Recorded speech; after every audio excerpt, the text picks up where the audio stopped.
Hello दोस्तों, कैसे हैं आप सभी? बढ़िया। तो मैं आपका प्यारा दीपेश कुमार फिर से आप सभी के सामने एक नई जर्नी की स्टार्ट कर रहा हूँ। आज से हम सभी जितने भी लॉ के स्टूडेंट्स हैं, जितने भी, चाहे वो एलएलबी हो चाहे कोई भी हो, जो नॉलेज लेना चाहते हैं लॉ के, जो भी हो, कोई भी लॉ स्टूडेंट्स, वो सारे आज इस चैनल पे आएंगे। और इस चैनल पे हम लोग सभी कोई नई जर्नी को स्टार्ट करने वाले हैं। तो चलिए सीखते हैं कुछ, पढ़ाई करते हैं और जानते हैं लॉ के नए नए कंसेप्ट। तो चलिए दोस्तों, मिलते हैं।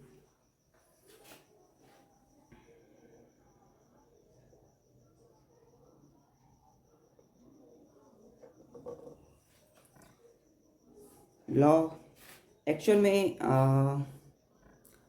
हैव यू फील कि आपने कभी महसूस किया कि लॉ एक्चुअल में what is law? You no, law कहते हैं law is an instrument which regulates human behaviour. Law एक ऐसा हथियार है जो कि क्या करते हैं, कोई भी ह्यूमन के, किसी भी ह्यूमन के बिहेवियर को कंट्रोल करते हैं। तो law is a system of rules that regulates human behaviour. चलिए, लॉ आज हम लोग देख रहे हैं। लॉ को हम लोग कहते हैं कानून,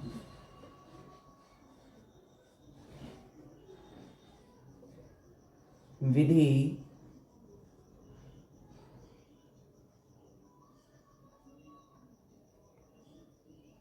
नियम।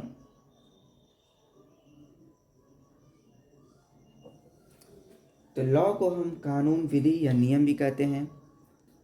What are the different names of law? Law के लॉ को हम लोग कई नामों से जानते हैं। जैसे उसमें पहला है कैनॉन,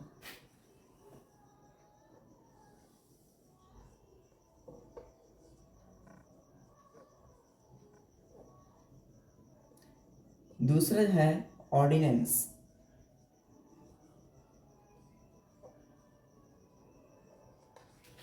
तीसरा है प्रिसेप्ट,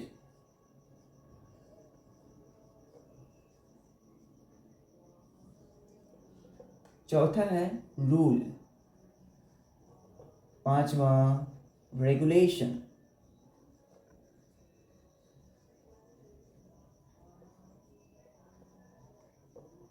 और सिक्स्थ है स्टैच्यूट, स्टैच्यूट्स स्टैच्यूट्स। तो देखिए दोस्तों, पहला है हमारा, लॉ को हम लोग कैनॉन से नाम से जानते हैं। दूसरा है लॉ का ऑर्डिनेंस, तीसरा नाम है प्रिसेप्ट, चौथा है रूल, पांचवा है रेगुलेशन, छठा है स्टैच्यूट्स। ये सारी डिफरेंट नेम्स है लॉ के। तो लॉ को हम लोग कई तरह से जानते हैं, कई नामों से जानते हैं। पहला है canon, ordinance, precept, rule, regulation, statutes. चलिए हम लोग कुछ और अंदर चलते हैं, चलिए हम लोग देखते हैं कि लॉ एक्चुअल में है क्या, समझते हैं और फील करते हैं लॉ क्या है। देखिए दोस्तों, आप सभी जानते हैं कि law rules us from cradle to grave. यानी कि हमें क्या नीड्स है बर्थ सर्टिफिकेट और डेथ सर्टिफिकेट की। What is the necessary of birth certificate whenever a child is born? जब कोई बच्चा जन्म लेता है तो बर्थ सर्टिफिकेट की क्या आवश्यकता है? यू नो, जब किसी की कोई मृत्यु होती है तो डेथ सर्टिफिकेट की क्यों आवश्यकता होती है? हाँ, जब कभी आप सड़क पर चलते हैं तो आपको ट्रैफिक रूल्स को फॉलो करना होता है। तो क्या कर सकते हैं, how can we define law? हम लोग लॉ को कैसे डिफाइन करते हैं, चलिए देखते हैं।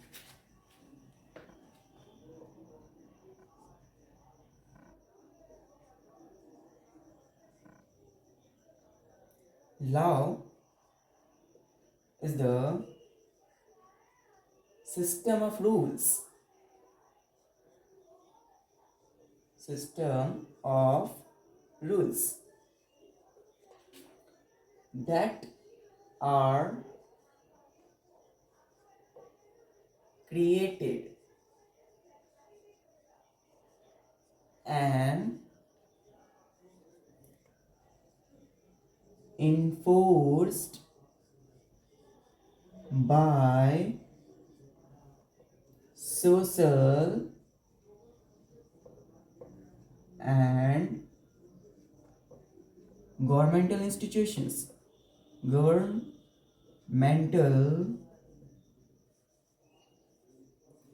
institutions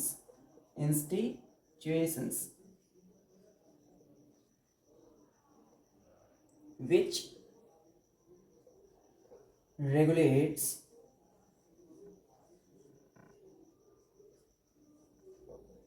human behavior.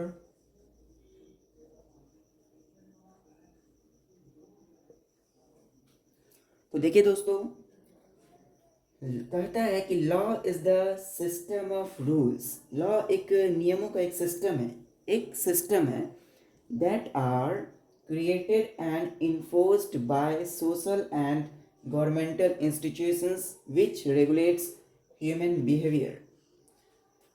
आप देखते हैं कि एक सिस्टम बन जाता है। हम लोग जब कभी भी कहीं रहते हैं, हम अपने घर पे ही रहते हैं, तो हमारे घर में एक सिस्टम होता है। उस सिस्टम के अकॉर्डिंग हम लोग चलते हैं।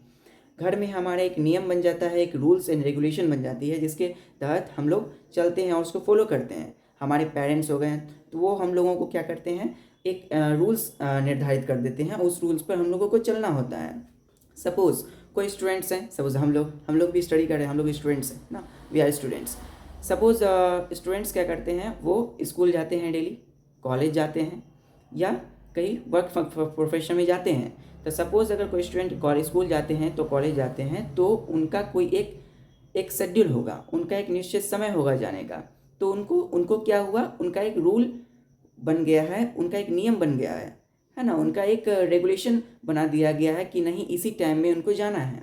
तो just like the same way, law is the system of rules. Law is the system of rules that are created, जो कि क्रिएट किया जाता है, जो बनाया जाता है, एंड इन्फोर्स्ड, जो कि प्रोत्साहित किया जाता है किसी भी सोशल एंड गवर्नमेंटल इंस्टीट्यूशंस के द्वारा।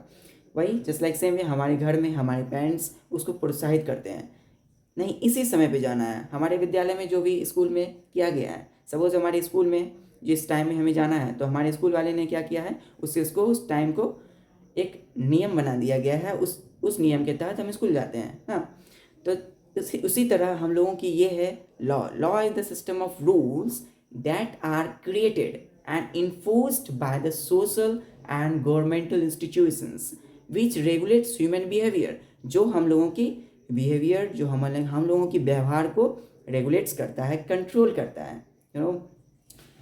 तो चलिए, तो ये आपको समझ में आई। Law is the system of rules that are created and enforced by social, देखिए, सोशल एंड गवर्नमेंटल इंस्टीट्यूशंस। तो यहाँ पर क्या है, लॉ को किसी भी सोशल, कोई सामाजिक स्तर पर या फिर सरकारी स्तर पर जो संस्थान है वो रेगुलेट्स करते हैं ह्यूमन, यानी हम लोगों के बिहेवियर को रेगुलेट्स करते हैं। तो आप देख सकते हैं इसको हम लोग we can also define the law in another way. Law is an instrument, law is N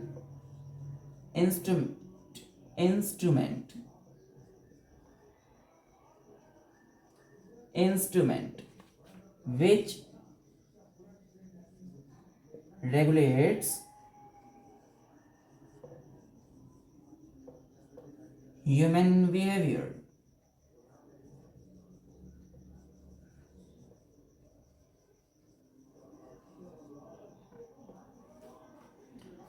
देखिए दोस्तों, law is an instrument which regulates human behaviour. तो क्या है लॉ? एक तरह का, मैंने आपको बताया कि लॉ एक तरह का हथियार है जो क्या करता है, हम लोगों के बिहेवियर को रेगुलेट्स करता है, कंट्रोल करता है, यू नो। तो लॉ को हम और कई नाम से जानते हैं, जैसे canon, ordinance, precept, rule, regulation. ये सारा क्या है, अलग अलग नेम्स है, सेम लॉ के ही अलग अलग नेम्स है ना। चलिए,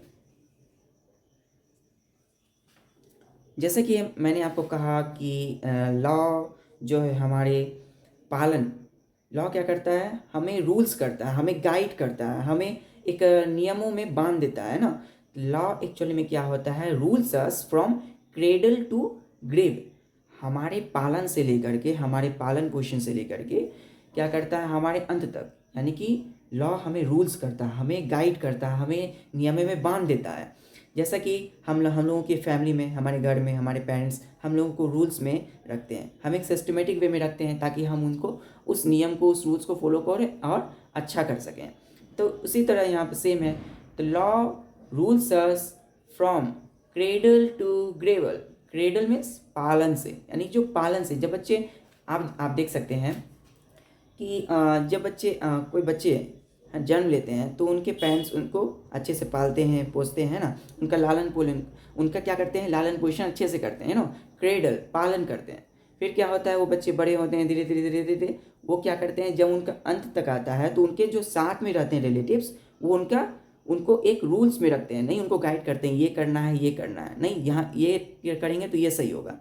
तो उसी तरह law rules us from cradle to grave. चलिए हम लोग देखते हैं, एक और डिफिनेशन है। We can also define the law as law rules us from cradle to grave.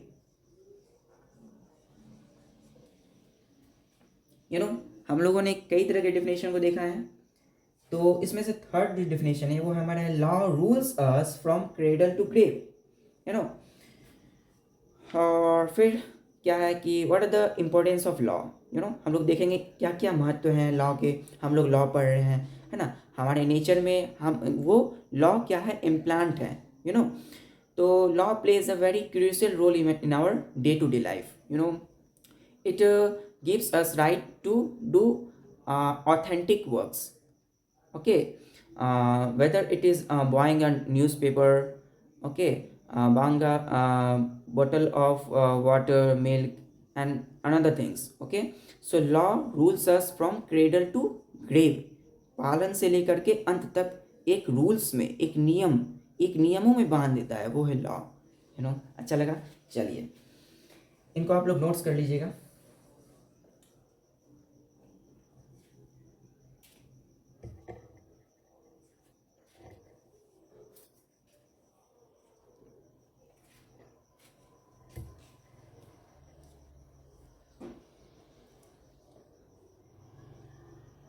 चलिए दोस्तों, हम लोग फिर से देखते हैं नए कंसेप्ट को।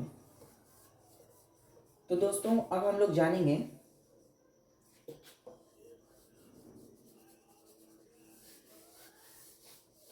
जानते हैं कि for better understanding the definition of law, law के डिफिनेशन को अच्छे से समझने के लिए, उसकी गहराई को समझने के लिए, we can classify it into 5 categories. हम लोगों ने इसको 5 कैटेगरीज में बांट दिया है। For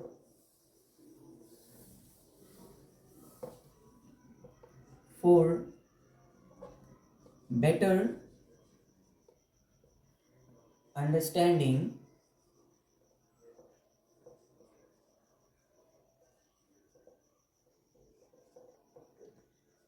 the definition of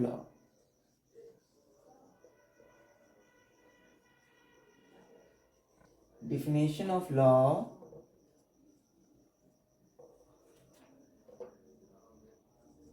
we can classify it into 5 categories.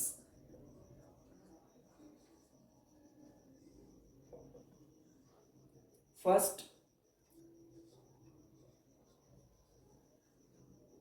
natural school.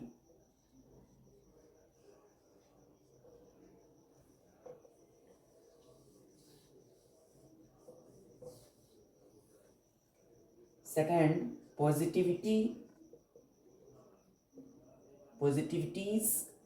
definition of law.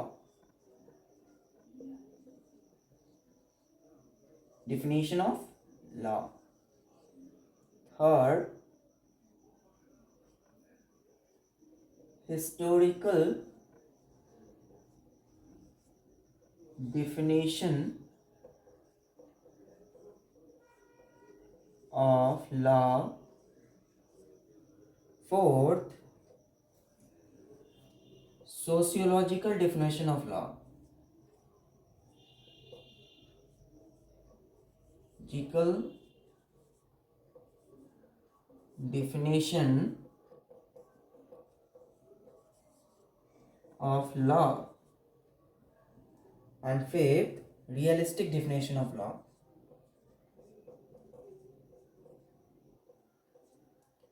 Definition of law.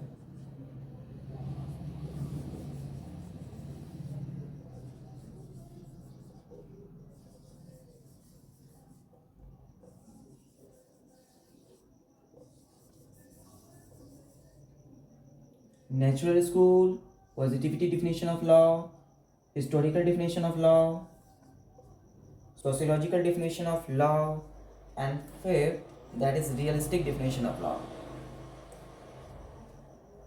It is cycle. क्या है? साइकिल है. तो आप देख सकते हैं ये this the various definition of law. Various definition of law. For better understanding the definition of law, law के डिफिनेशन को अच्छे से समझने के लिए हम लोग क्या कर सकते हैं, हम लोग इसको क्लासीफाई करते हैं 5 कैटेगरीज में. कितने कैटेगरीज में? 5 कैटेगरीज में. पहला है natural school. First natural school. Second positivity definition of law. Third historical definition of law. Fourth sociological definition of law. Fifth realistic definition of law. तो इस तरह से हम लोग क्या करते हैं दोस्तों, इसको कैटेगराइज करते हैं. किसको? किस लिए? लॉ के डिफिनेशन को समझने के लिए अच्छे से. चलिए तो हम लोग आते हैं अब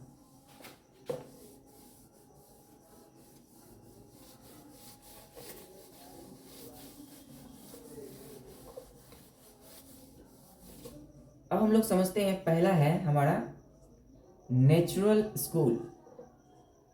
natural school.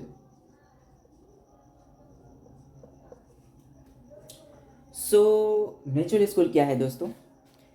In this school for most of the ancient definitions given by the Roman, यानी रोमन के द्वारा जो डिफिनेशन दिया गया है लॉ को, ठीक है, इस स्कूल में उसको रखते हैं. जो हमारे अदर जुरिस्ट ने दिया है, जो विधि ज्ञाता है, जो जानकार हैं न्याय के, है ना, तो उन्होंने जो डिफिनेशन दिया है लॉ के बारे में, उनको हम क्या करते हैं, इस स्कूल के अंदर इस कैटेगरीज में उसको फर्स्ट कैटेगरीज में रखते हैं. तो क्या है, तो उन्होंने क्या डिफिनेशन दिया, कौन? रोमन और अदर जुरिस्ट ने. चलिए देखते हैं हम लोग.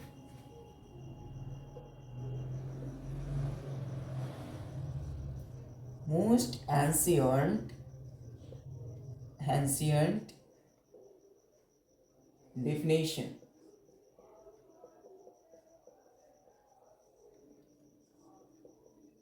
given by Roman and other jurist.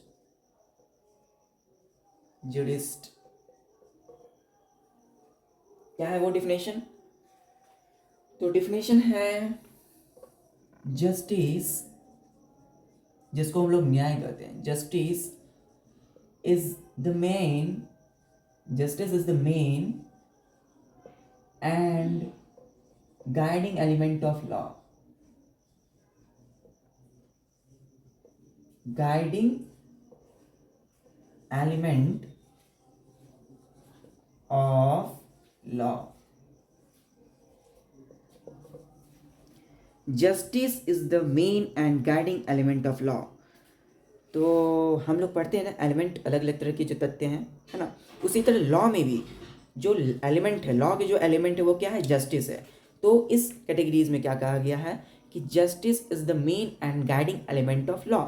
Law के जो एलिमेंट है, लॉ के जो फैक्ट्स हैं वो क्या है? जस्टिस है, न्याय.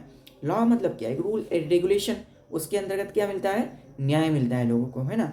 सो लॉ हम लोगों ने पहले पढ़ा है कि law is an instrument which regulates human behaviour.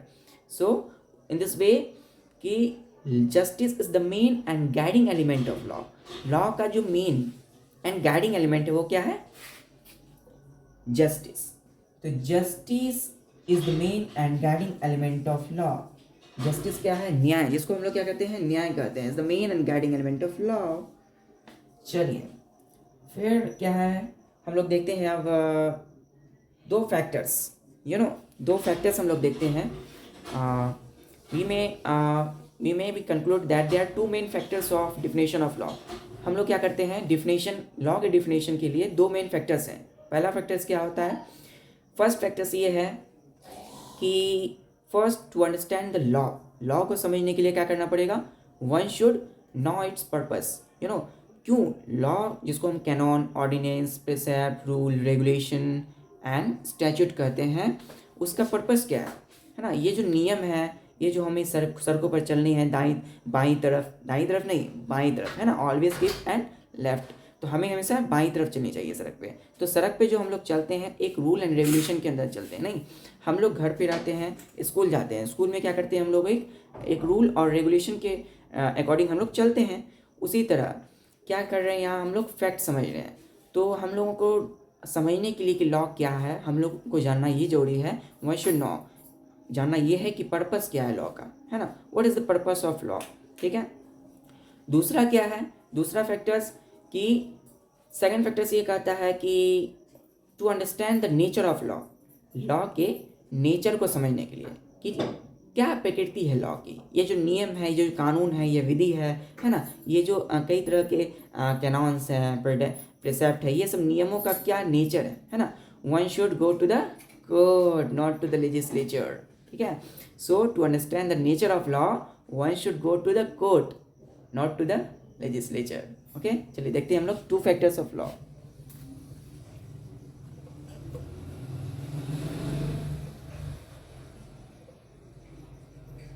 Two main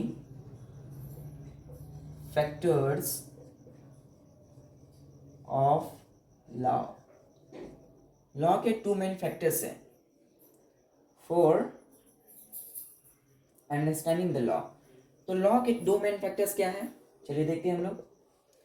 जो पहला फैक्टर्स है वो कहता है, first, for understanding the law, understanding the law,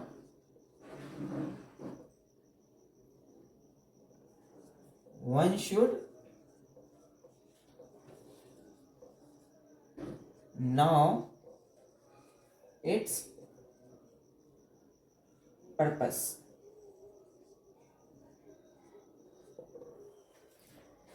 तो दो फैक्टर्स क्या है? पहला फैक्टर कहता है first for understanding the law, law को समझने के लिए क्या करना पड़ेगा, क्या करना चाहिए? तो for understanding the law one should know its purpose. तो इसके पर्पस को जाननी चाहिए ना, one should know its purpose. तो इसके सबसे पहले क्या करना पड़ेगा? पर्पस को जानना पड़ेगा कि लॉ जो नियम है उसका क्या है, पर्पस है। सेकेंड फैक्टर्स क्या कहता है? सेकेंड फैक्टर्स है फॉर understanding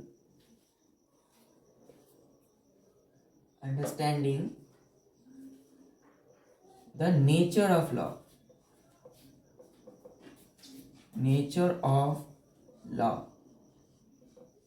है ना? One should go to the court, not to the legislature. One should go to the court, not to legislature.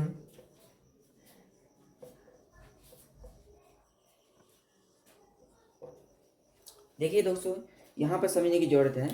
Second factor से कहता है कि पहला तो ये था कि लॉ को समझना था, दूसरा फैक्टर्स कहता है कि नेचर ऑफ लॉ को समझने के लिए, लॉ की प्रकृति समझने के लिए one should go to the court.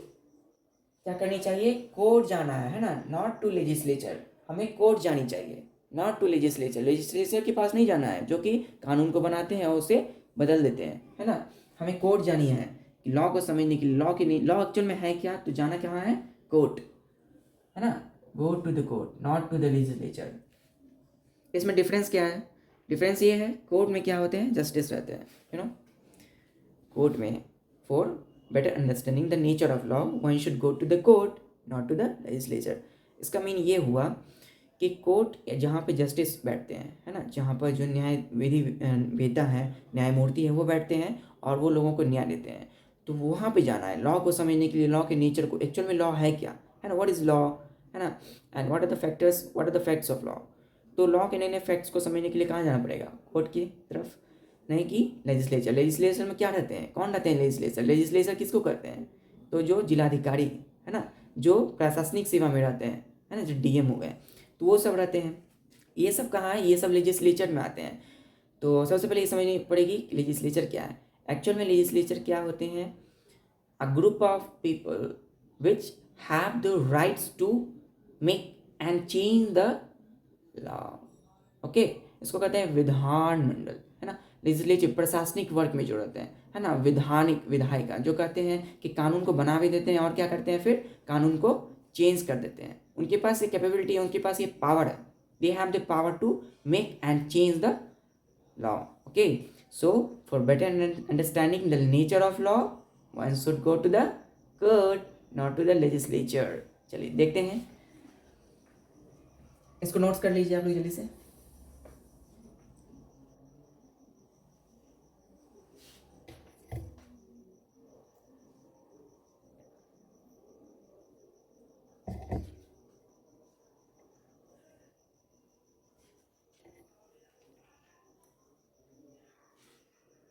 चलिए,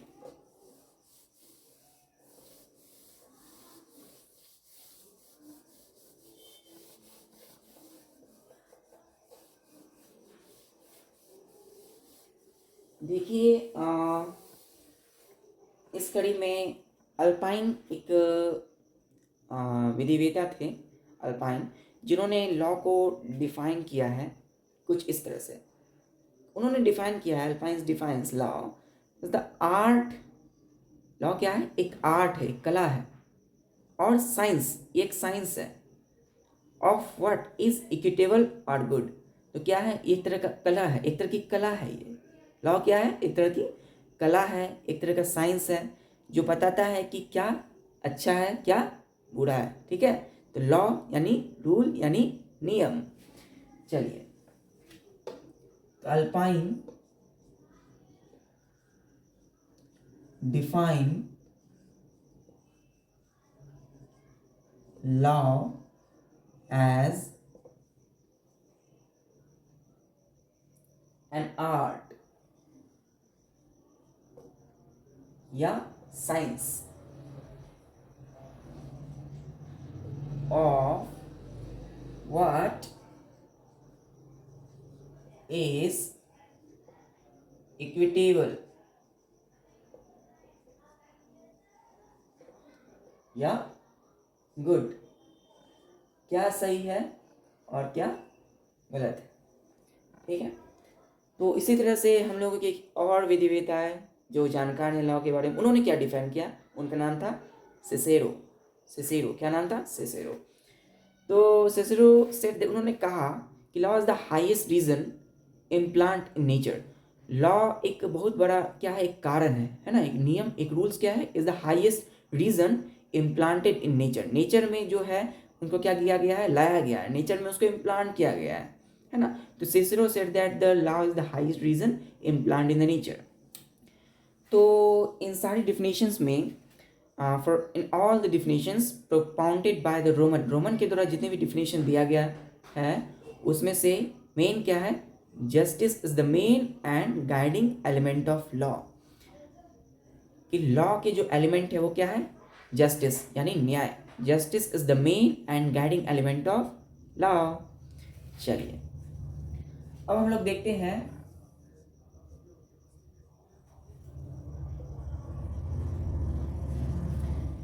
यहाँ हम लोगों ने देखा कि क्या है law, art and science of what is good and equitable, क्या सही है और क्या गलत है। ठीक है, और फिर हम लोग देखते हैं ancient Hindu view. Ancient Hindu view. जो प्राचीन है ना, प्राचीन समय में जो हिंदू का जो नज़रिया था, है ना, हम हिंदू जो प्राचीनतम समय में हम हिंदुओं का क्या नज़रिया था लॉ का, वो क्या कहते थे, है ना, तो वो कहते थे law is the command of God. Law क्या है, गॉड, ईश्वर का क्या है, कमांड है। ईश्वर ही क्या करते हैं, उसको निर्धारित करते हैं लॉ को, है ना, उनका ही उन पे अधिकार है। लॉ को कौन चलाते हैं, गॉड, ईश्वर, है ना। तो law is the command of God, not any political सवर्ण। चलिए और कीजिएगा दोस्तों, law is the command of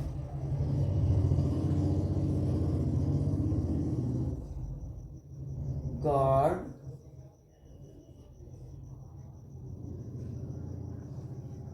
not any political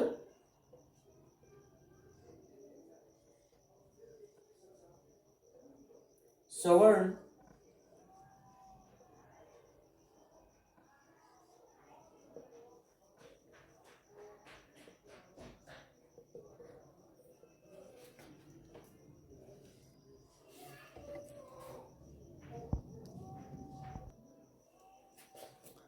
तो देख सकते हैं आप एंशियंट हिंदू व्यूज, जो प्राचीन समय में जो हिंदू थे उनका क्या नजरिया है लॉ के विषय में। Law is the command of God, not any political sovereign. Law क्या है, ईश्वर का दिया गया एक नियम, है ना, कोई पॉलिटिकल सॉवरन का नहीं दिया गया है, कोई भी राजनीतिक पार्टी का नहीं है ना। Law is not any political sovereign, किसी भी राजनीतिक के पास इसका कोई अधिकार नहीं है। राजनीतिक यानी कि जो पॉलिटिक्स, पार्टी पॉलिटिक्स में, उसके पास कोई भी किसी तरह का स्वतंत्रता नहीं है कि वो क्या करें, वो लॉ बनाए, वो रूल्स दे। The law is the command of God, not any political sovereign. यहाँ पर सवर्न मीन्स होता है फ्रीडम और independence, independency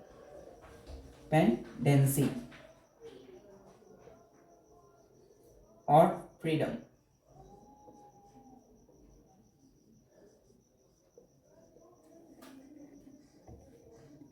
The law is the command of God, not any political sovereign, and the word sovereign means independency or freedom, स्वतंत्र। चलिए दो concept और हैं जो हम लोग और देखते हैं। चलिए क्या दो एस्पेक्ट हैं, there are two aspect of law. पहला है सोसाइटी, दूसरा है लेजिस्लेचर। तो हम लोग पहले समझते हैं कि सोसाइटी यानी समाज ने जो लॉ का अर्थ को बताया है वो क्या है ना। तो लॉ मीन्स क्या होता है हम लोग देखते हैं। चलिए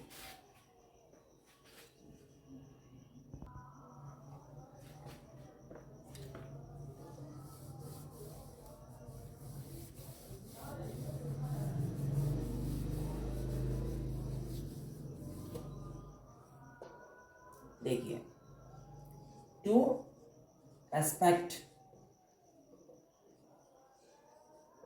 ऑफ लॉ। पहला है सोसाइटी ने क्या समझा है लॉ को। तो उन्होंने समझाया है लॉ मीन्स जस्टिस, मॉरलिटी,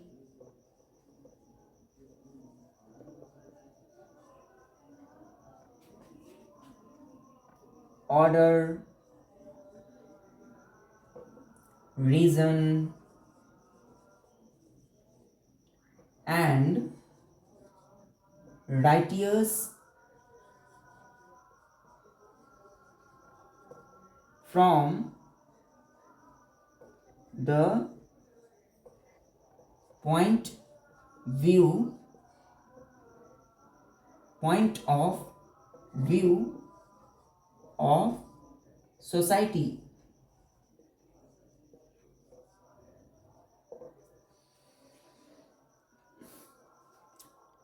तो सोसाइटी ने यहाँ पे, ये सोसाइटी है, जो समाज है, ये सोसाइटी ने लॉ का अर्थ को बताया है कि law means justice, law means justice, law का अर्थ है न्याय, मॉरलिटी नैतिकता, ऑर्डर क्या है, एक ऑर्डर क्या है इसका, रीजन क्या क्या कारण है, and righteous from the point view of society क्या अधिकार है ना।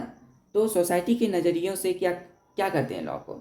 लॉ मीन्स क्या होता है, justice, okay, order, reason, morality and righteous from the point view of the society. तो सोसाइटी के नज़रों में लॉ का अर्थ है जस्टिस, न्याय, morality, order, reason and righteous from the point view of the society. Next आता है हम लोगों का एस्पेक्ट, वो है जो दूसरा पहलू है वो आता है लेजिस्लेचर, जो हमारा विधानमंडल, legislature.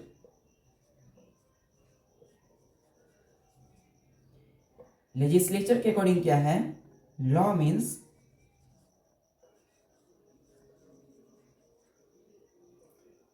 statutes, statutes, acts,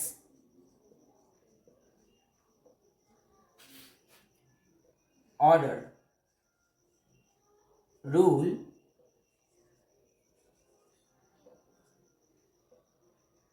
regulation and ordinance,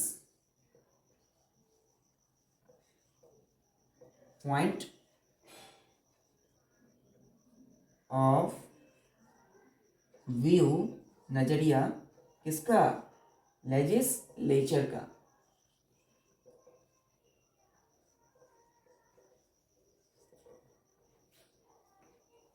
तो जो प्रशासन है उसके नज़रिए में क्या होता है, उसकी नज़रियों में, उनकी नज़रियों में क्या है, लॉ का मीन्स क्या होता है।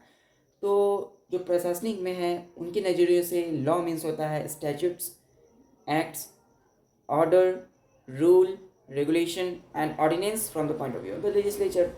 तो हम लोग जैसे सड़कों पर चलते हैं तो हम लोग जानते हैं एक ट्रैफिक रूल्स को फॉलो करने चाहिए, हम लोग स्कूल जाते हैं तो स्कूल में जो भी नियम्स हैं उनको क्या करते हैं, एक नियम में बांधा गया है, किसके द्वारा, लेजिस्लेचर के द्वारा।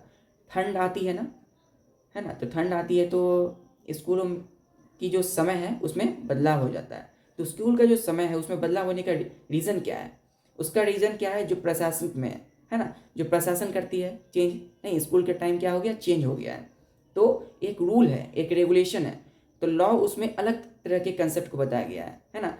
गर्मी आती है, नहीं तो गर्मी जब होती है तो फिर गर्मी की छुट्टी होती है स्कूल में, है ना, तो वो भी एक रूल एंड रेगुलेशन में होता है, तो लॉ मीन्स क्या होता है, उसमें अलग कंसेप्ट हो जाता है, लॉ का अर्थ क्या होता है उसमें अलग हो जाता है अकॉर्डिंग टू लेजिस्लेचर।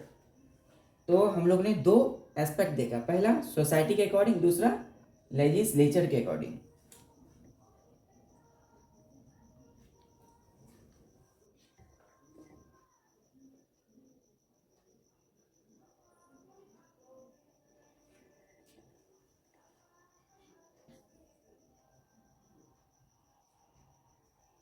चलिए लास्ट है, हम लोग देखते हैं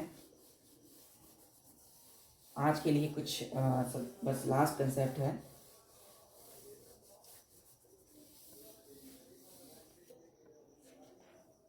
सेलमेंट, सेलमेंट, तो सेलमेंट जो है एक क्या है, prominent modern natural law thinkers है ना, क्या है वो, एक जाने माने, है ना, लॉ थिंकर्स है, लॉ के विषय में वो सोचते थे ना।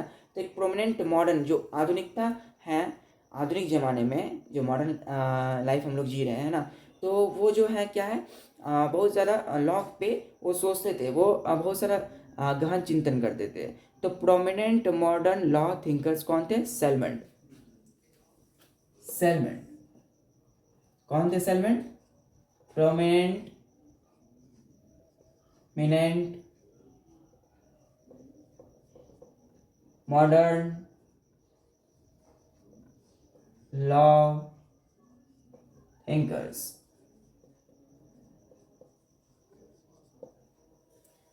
तो सेलमन के अकॉर्डिंग, सेलमन ने कहा कि law is the part of law is the body of rules और प्रिंसिपल्स रिकॉग्नाइज्ड, है ना, जो प्रिंसिपल्स, जो नियमों को जान लिया गया है, जो इसका पता लगाया जा चुका है, जो नियमों का, और फिर उसको अप्लाई किया गया है by the state in the administration of legislature, किसी भी राज्य के द्वारा प्रशासन में, है ना, जस्टिस यानी न्याय के जो प्रशासन है, जो भी प्रशासन है उसमें जो लॉ को अप्लाई किया गया, जो नियमों को अप्लाई किया गया है, उसी को हम लोग लॉ कहते हैं। किसके अकॉर्डिंग? सैलमन के according.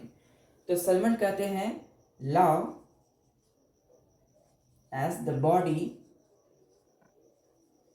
Of law is the body of principles recognized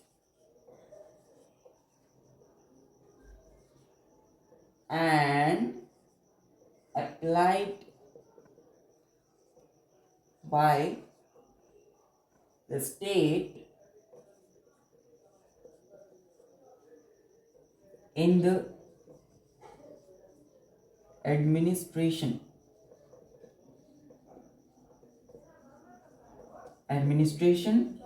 of justice।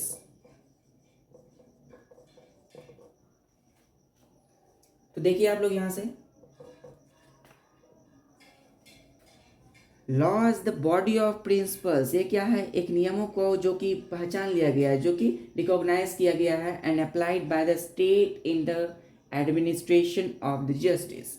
बस सैलमन ने ही कहा गया है, जो भी नियमों को लागू किया गया है, बनाया गया है और उसको अप्लाई किया गया है, कहाँ पर? एडमिनिस्ट्रेशन ऑफ जस्टिस में, है ना। तो प्रशासनिक में, न्याय के जो प्रशासन है उसमें क्या किया गया है? इसको अप्लाई किया गया है। लास्ट है हम लोगों का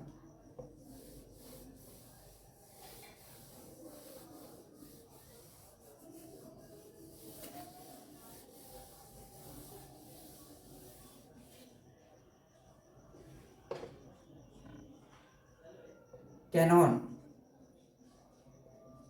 जिसको हम लोग क्या कहते थे? Another name of law, you know. तो canon is the set of rules which guide us from cradle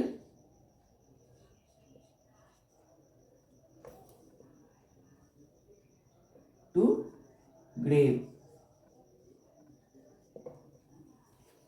तो canon means law is the set of rules which guide us from cradle to grave.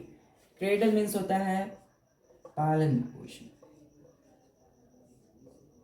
Grave means होता है पतन। तो यहाँ पर cradle यानी पालन पोषण से लेकर उसके पतन तक जो हमें गाइड करे, जो हमें रूल्स करे, उसको हम लोग कैनॉन कहते हैं। इसी का अनदर नेम है लॉ। तो ठीक है दोस्तों, कैसी रही आज की आपकी नए नए कंसेप्ट? तो आज हम लोगों ने इस तरह के लॉ के नए नए कंसेप्ट को देखा। तो ठीक है दोस्तों, मिलते हैं, तब तक के लिए ऑल द वेरी बेस्ट।